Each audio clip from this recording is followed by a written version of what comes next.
World Trade Center. On September 11, 2001, at 8:45 a.m. on a clear Tuesday morning, an American Airlines Boeing 767 loaded with 20,000 gallons of jet fuel crashed into the North Tower of the World Trade Center in New York City. The impact left a gaping, burning hole near the 80th floor of the 110-story skyscraper, instantly killing hundreds of people and trapping hundreds more in higher floors.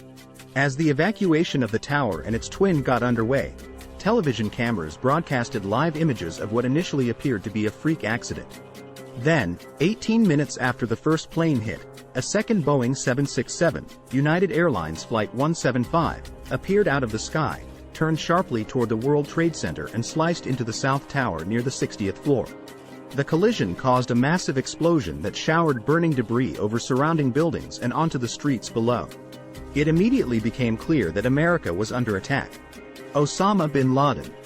The hijackers were Islamic terrorists from Saudi Arabia and several other Arab nations. Reportedly financed by the Al-Qaeda terrorist organization of Saudi fugitive Osama bin Laden, they were allegedly acting in retaliation for America's support of Israel, its involvement in the Persian Gulf War and its continued military presence in the Middle East. Some of the terrorists had lived in the United States for more than a year and had taken flying lessons at American commercial flight schools. Others had slipped into the country in the months before September 11 and acted as the muscle in the operation. Where did the planes take off from? The 19 terrorists easily smuggled box cutters and knives through security at 3 East Coast airports: Logan International Airport in Boston, Dulles International Airport in Washington, D.C., and Newark International Airport in New Jersey, and boarded 4 early morning flights bound for California, chosen because the planes were loaded with fuel for the long transcontinental journey.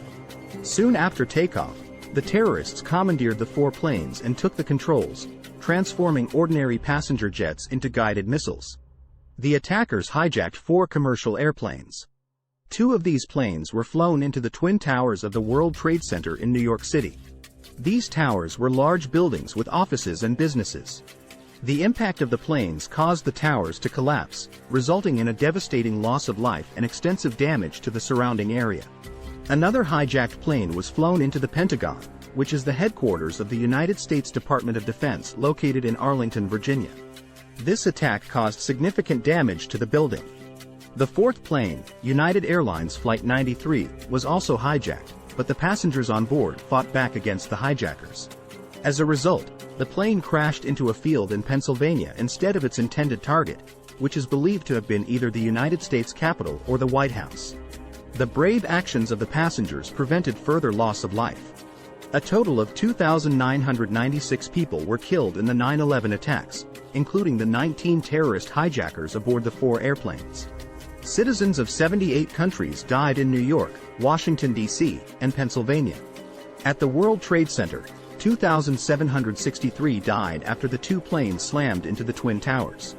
That figure includes 343 firefighters and paramedics, 23 New York City police officers and 37 Port Authority police officers who were struggling to complete an evacuation of the buildings and save the office workers trapped on higher floors. At the Pentagon, 189 people were killed, including 64 on American Airlines Flight 77, the airliner that struck the building. On Flight 93, 44 people died when the plane crash landed in Pennsylvania. Osama bin Laden, the mastermind behind the September 11th attacks, remained at large until May 2, 2011, when he was finally tracked down and killed by U.S. forces at a hideout in Abbottabad, Pakistan. In June 2011, then-President Barack Obama announced the beginning of large-scale troop withdrawals from Afghanistan. It took until August 2021 for all U.S. forces to withdraw. It was one of the deadliest acts of terrorism in history and had a profound impact on the United States and the world. Following 9/11, the United States initiated a global effort to combat terrorism and improve security measures. It led to changes in policies, increased airport security, and an intensified focus on intelligence gathering and sharing to prevent future attacks. The event also sparked discussions about the nature of terrorism and its impact on society.